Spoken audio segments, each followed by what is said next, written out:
Tonight we'll journey together to Fez in Morocco, taking in all the sights, sounds, smells and tastes of this unique old city. Let's get nicely settled into bed, relaxed, comfortable, and ready for sleep. Draw in a slow, deep breath, filling your lungs right up,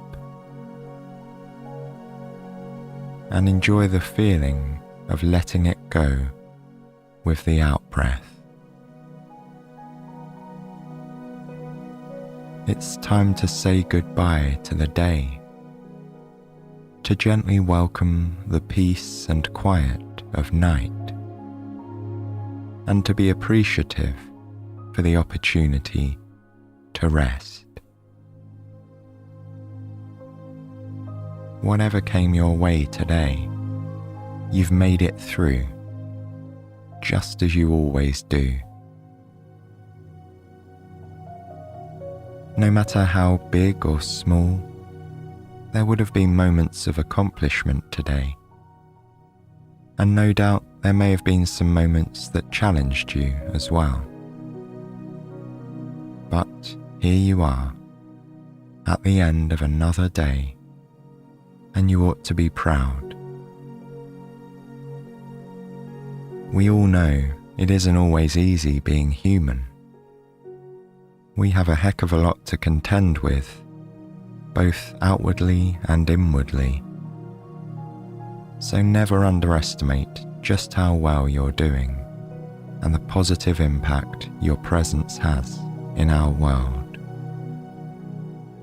Thank you, quite simply, for being you.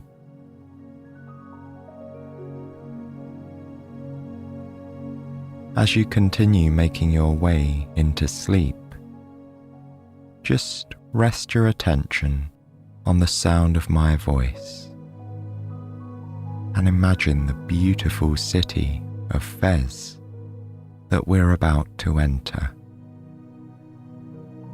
It's a bustling city filled with old world architecture. Vibrant colours of all shades are abundant, but the dominant hue is that of the golden sandstone most buildings are constructed with.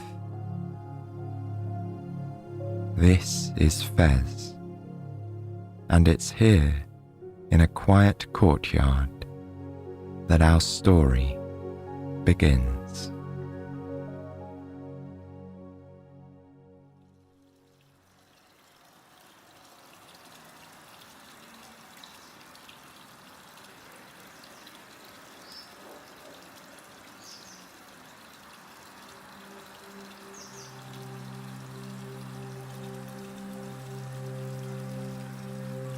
Nate is sitting in the courtyard of a former palace turned hotel. He's a bit tired from his travels, but is feeling excited to finally be in Morocco. He awoke this morning in a carved wooden bed with the plushest mattress he had ever slept upon. He felt so comfortable laying atop the layers of bedding that it was hard for him to get up and start his day. When he learned that he had been selected to receive an academic fellowship, he decided to splurge on a fancy hotel to celebrate. He'll spend his first few nights here at the hotel before moving in with a local Moroccan family. It is by far the nicest place he has ever stayed, much more luxurious than his small studio apartment back home. It's a riad hotel, meaning it's built around a central courtyard that opens to the sky. Right now, Nate is sitting at a small table in the corner of the courtyard, taking everything in. There is a mosaic tile fountain in the middle. The sound of bubbling water echoes throughout the space, and the bright blue sky is visible above. In ancient times, running water would have signified luxury, as water was a precious resource. There are lush green plants in each corner of the courtyard. Banana leaf plants, majesty palms, and other kinds Nate doesn't know the names of. The floors of the courtyard are covered in geometric tile work in the most vibrant colours: turquoise, blue, gold, maroon, white and black. Nate can feel the warm sun beaming down onto his skin, and can smell the honeysuckle flowers that are placed throughout the hotel. Just then, one of the employees approaches. He's wearing traditional clothing, wide trousers, and a squared cap, also called a fez. He offers Nate a cup of Moroccan mint tea. "Welcome," he says. The tea is served piping hot, with a generous amount of fresh mint leaves stuffed into the tall glass cup. Nate savours each sip, as it's unlike anything he's ever tasted before. The strong taste of gunpowder green tea is tempered by a generous amount of sugar. The mint leaves lend a refreshing and zesty bite. This setting is spectacular, Nate thinks to himself. While he is tempted to kick back and sip tea all day, he is also eager to get out and explore the Medina. The word Medina means city in Arabic, and is also used to describe the older, historic part of a Moroccan town. His friend Hisham is expected to arrive any minute now to show him around. While he waits, Nate flips back through his guidebook. He learns that the city of Fez was founded in the year 789. The ancient Medina is one of the largest car-free zones on the planet, as well as one of the oldest continuously inhabited cities in the world. Looking at the map of this historic Medina, he can see that it's walled in and built in a labyrinthine style, with lots of winding alleyways. It seems like it would be an easy place to get lost in, Nate thinks to himself. As he looks up from his book, he sees Hisham making his way across the courtyard toward his table. "Welcome to Morocco," his friend says, as he gives Nate a huge hug.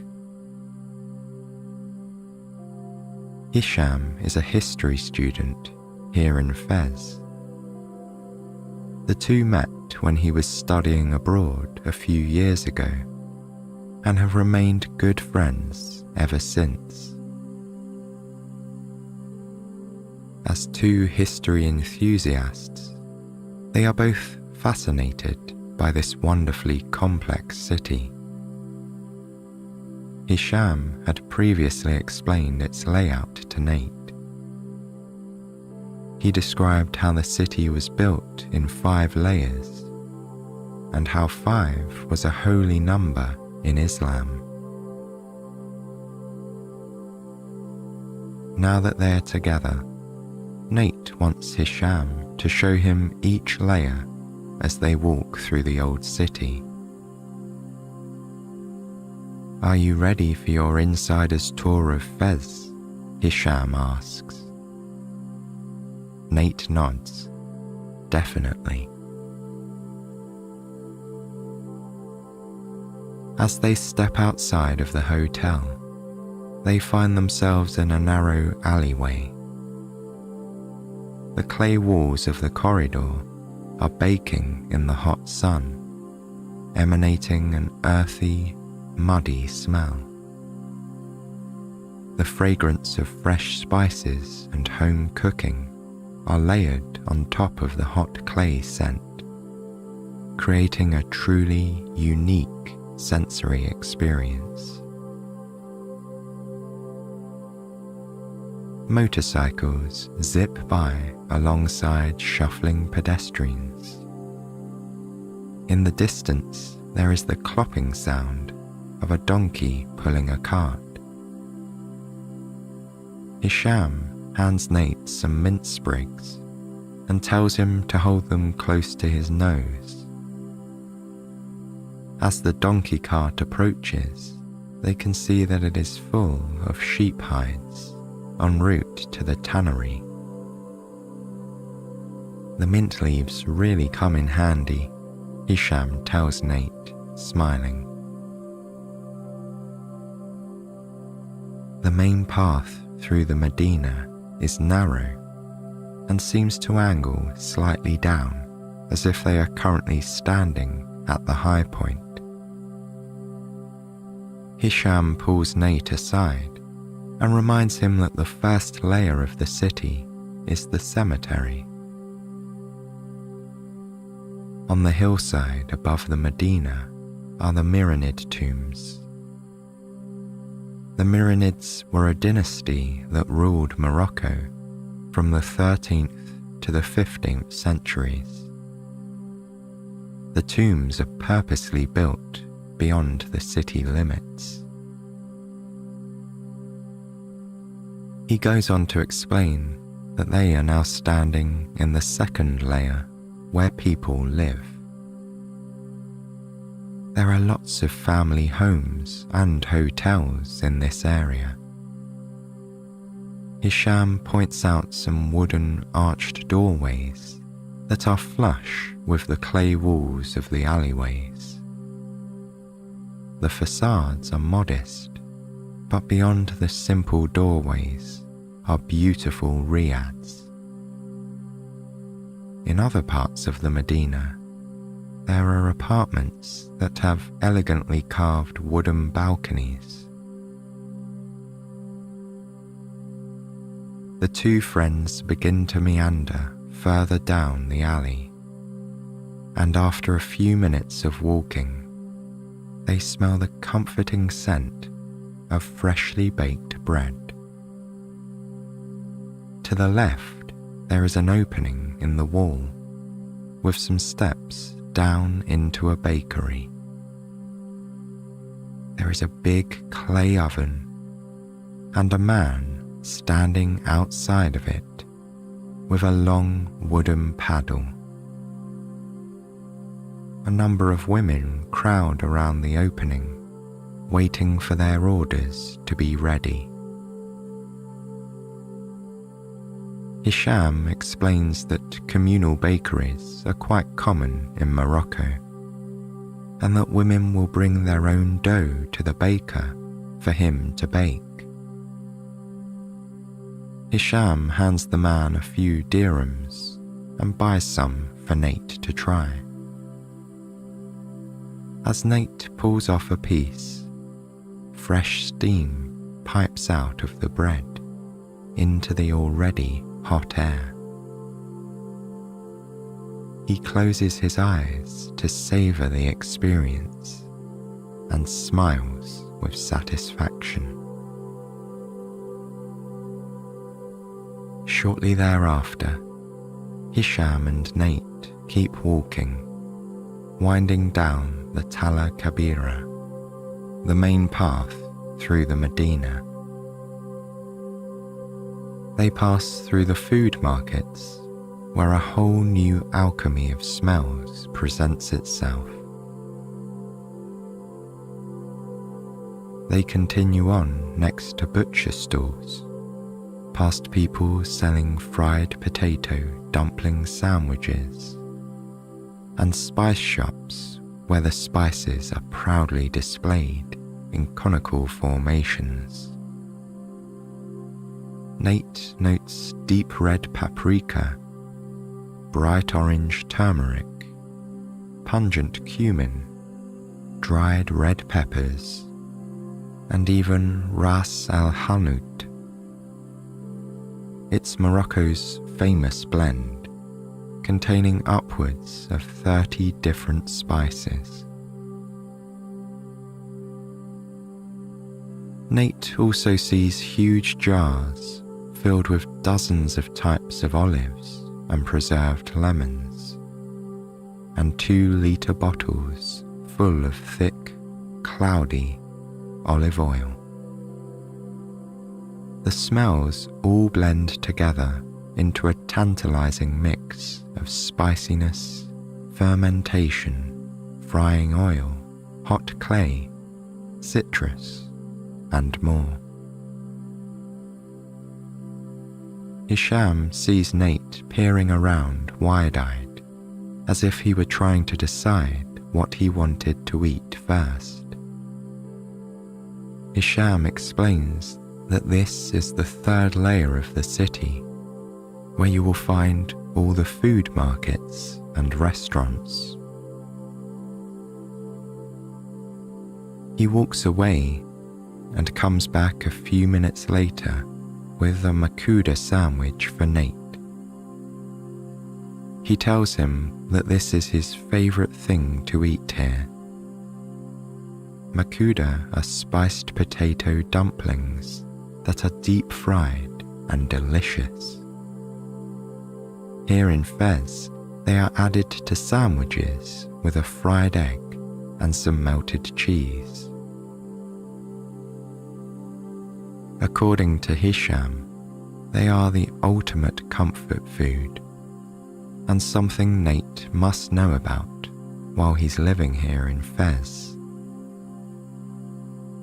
Nate takes a huge bite, and an expression of bliss immediately passes over his face. It's the perfect street food, he thinks, as he takes another warm, crunchy, salty bite.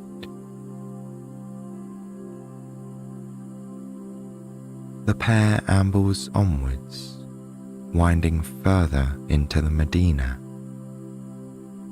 Soon they hear a din in the distance that sounds like hammering metal.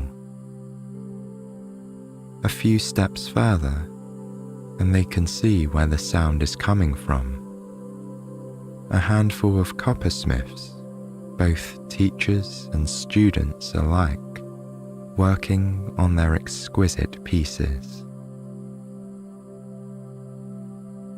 There are beautiful copper plates and pans hanging all over the place as Nate and Hisham enter a small plaza called Serene Square.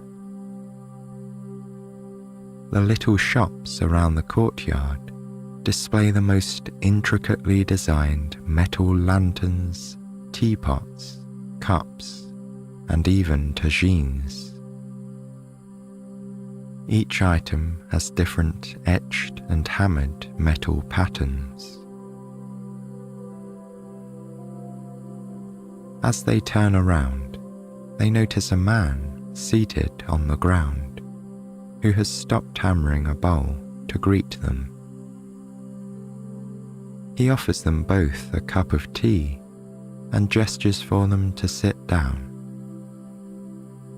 Hisham thanks him in Arabic as he and Nate each take a seat on an embroidered leather cushion.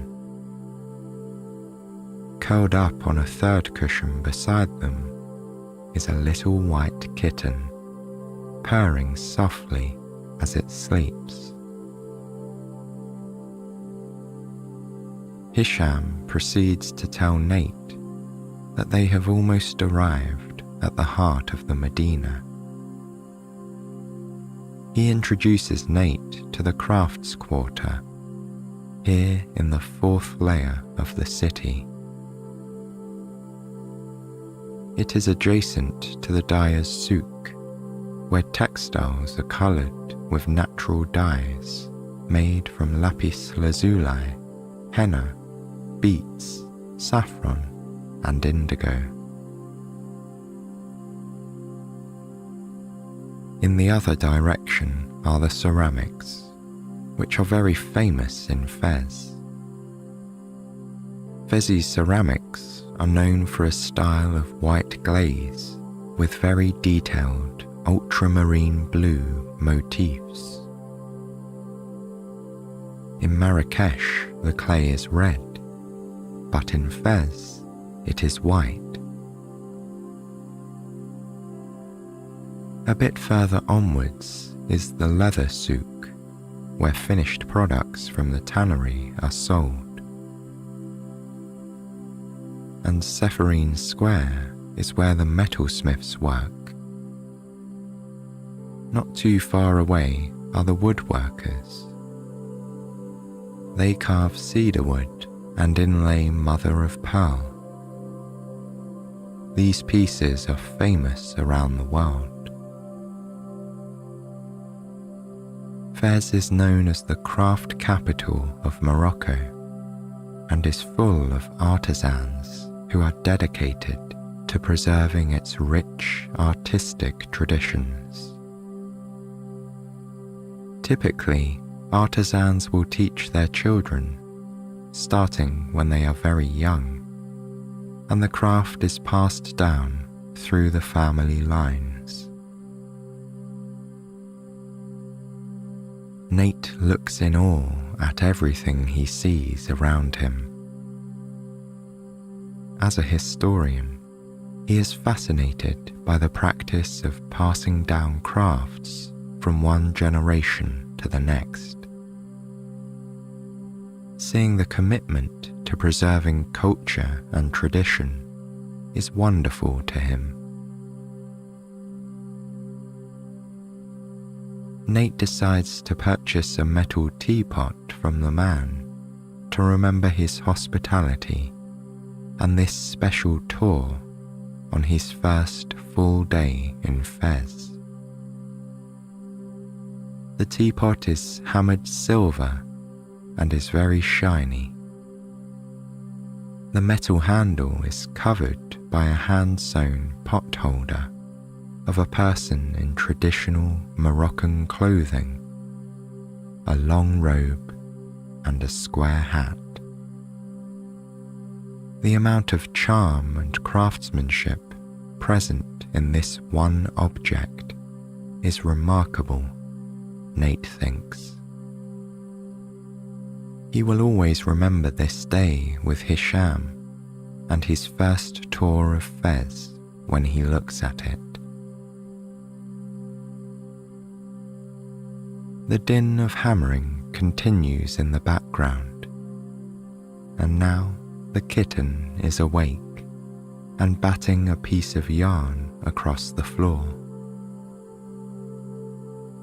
Hisham tells Nate that they are very close to the mosque, which is the heart of the city.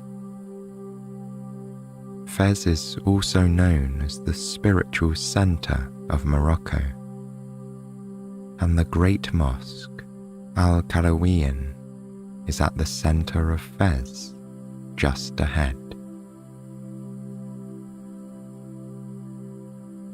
Nate is excited to be so close to the fifth layer of the city. He feels a sense of anticipation and wonder just thinking about it.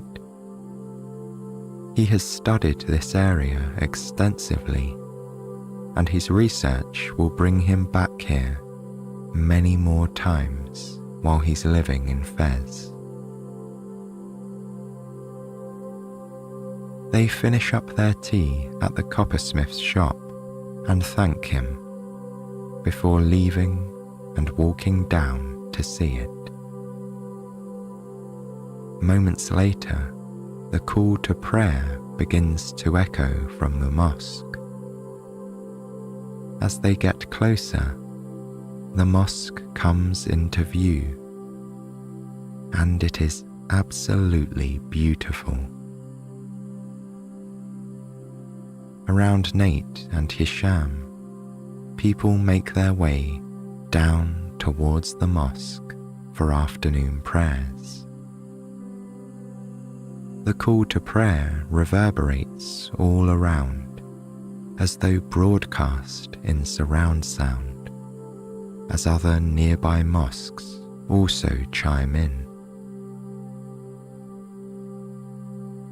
Nate has heard the call to prayer several times since arriving in Morocco, but this time it feels more profound. It has a beautiful, melodic resonance that stops him in his tracks for just a moment. What a lovely reminder to pause and contemplate, Nate thinks. Soon, Nate and Hisham find themselves walking across the square toward the mosque. The roof of the complex is green, so it can be seen easily from other parts of the city. As they approach, they see a group of men washing their feet in the fountain outside of the main entrance. The arched entryway is stunning.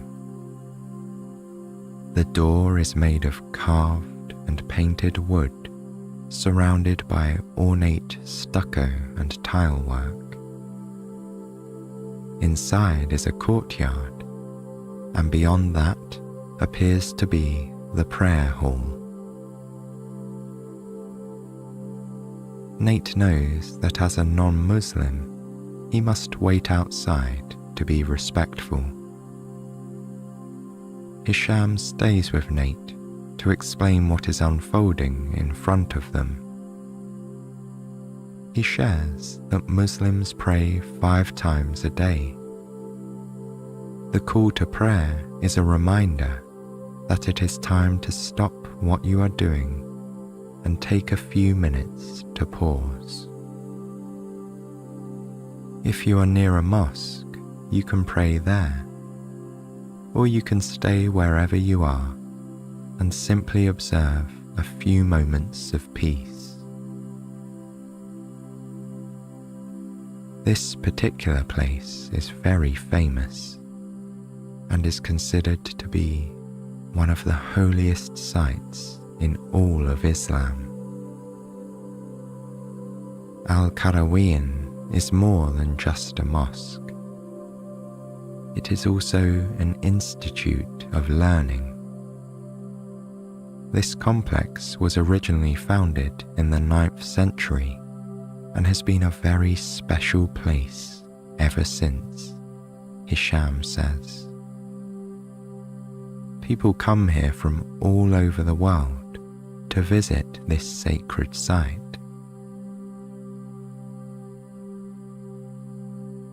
Nate can feel the power of this incredible place and can now understand its significance in a whole new way. He had previously read about this mosque, but being here and witnessing it is a totally different experience. He and Hisham lean against the clay walls of the alleyway and remain quiet, simply observing this moment of shared devotion and contemplation. They each feel a deep sense of peace and ease wash over them, totally engrossed in the moment, totally present to all the sights, sounds, and smells in their surroundings. In the spiritual center at the heart of Fez, deep in the old Medina, time slows down. Movement, working, and rushing stops, if only for a moment. There is no pressure or concern to do anything else but be still and appreciate this place in time just as it is, at peace.